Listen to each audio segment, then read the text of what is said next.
దానికి స్వాగతం.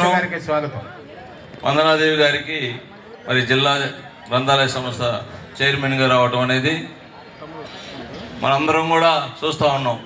పదవులు కొద్దిగా లేట్ అయినా కానీ కష్టపడాలని తప్పనిసరిగా గుర్తుంచుకొని అధినాయకత్వం తప్పనిసరిగా వారికి ఏదైతే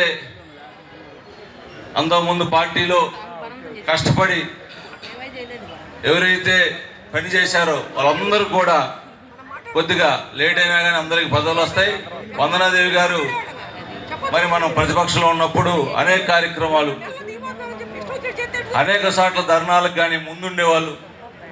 కష్టపడి ఈ రోజున ఇంచే మంచి పదవి వచ్చినందుకు మరి కంగ్రాచులేషన్ చెప్తూ ఈ కార్యక్రమానికి విచ్చేసినటువంటి పెద్దలు మన ఎంపీ గారు మినిస్టర్ గారు అయినటువంటి పెంసాని చంద్రశేఖర్ గారికి, మరి బోర్ల రామాంజనేయ గారు కత్తిపాడు ఎమ్మెల్యే గారికి, అలానే ఎమ్మెల్యే గారు అయినటువంటి బ్రహ్మారెడ్డి గారికి, మన అయినటువంటి పశ్చిమ నియోజకవర్గ అల్లా మాధవి గారికి అందరికీ కూడా పేరు పేరున ధన్యవాదాలు తెలియజేసుకుంటూ థ్యాంక్ యూ. ఈ సమయాన్ని నాకు ఇచ్చి కేటాయించేందుకు థ్యాంక్ యూ సో మచ్.